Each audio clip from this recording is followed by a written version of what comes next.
I did it. I bought the 2025 Dacia Duster thinking it was the smartest SUV purchase of the year. But now I regret it. Today I'm sharing my unfiltered, honest truth about why, outlining the exact reasons this highly anticipated SUV has left me questioning my decision. Don't make the same mistakes I did.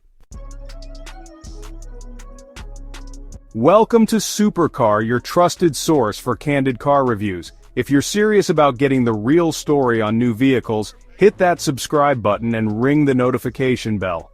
Like many of you, I was drawn to the 2025 Dacia Duster. Its rugged good looks, the promise of a modern hybrid powertrain, and that unbeatable price tag, it all seemed perfect. I was genuinely excited to get behind the wheel, but a few months into ownership, the honeymoon phase quickly faded, replaced by a growing list of frustrations. Here's why I regret buying the 2025 Dacia Duster. Regret 1. The daily tech and infotainment nightmare. My biggest daily frustration and a huge source of regret is the Duster's infotainment system. What I expected to be a seamless modern experience has turned into a constant battle with glitches and unreliable connectivity. I thought a 2025 model would have its tech sorted. I was wrong. My infotainment screen frequently freezes, the reverse camera has failed on me randomly, and the parking sensors have quit mid-use more than once. It's infuriating. Even basic functions are a pain. Every time I start the car, the audio system blasts at full volume, defaulting to level 11, and adjusting the heated steering wheel takes multiple taps. Simple tasks like playing music via USB are a struggle, with the system often failing to display track names. And Android Auto? My Spotify app needs to be open on my phone for it to even function properly in the car. These aren't minor quirks, they're daily annoyances that make every drive more frustrating than it should be. Regret 2. The disappointing hybrid powertrain experience. I bought the hybrid Duster, expecting quiet efficiency and smooth transitions.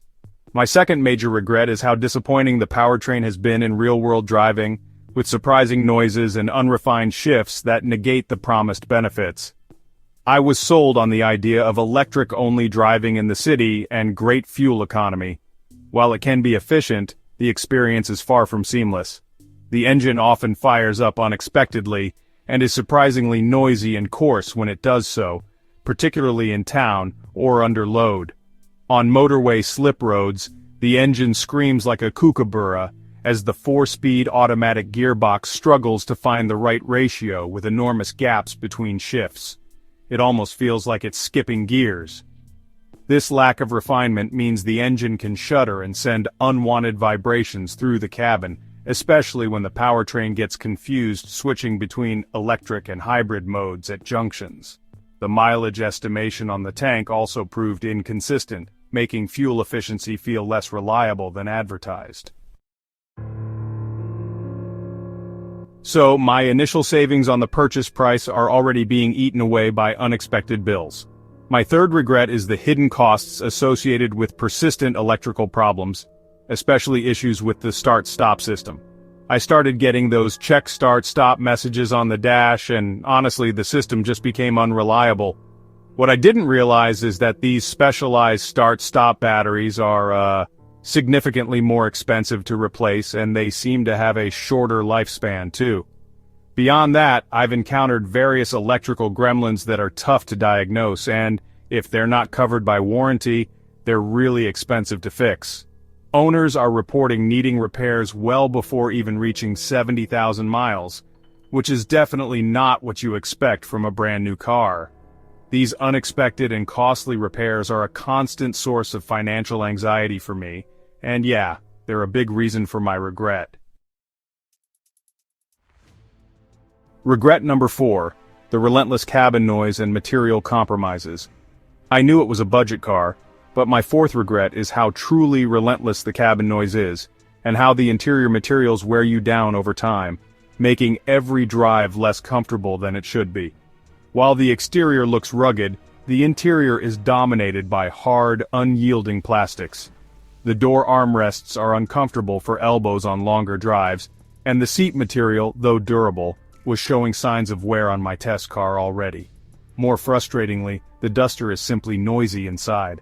At highway speeds, the wind noise, especially around the door mirrors, is considerable, and road noise is more pronounced than I anticipated. The engine vibration can also be felt through the controls.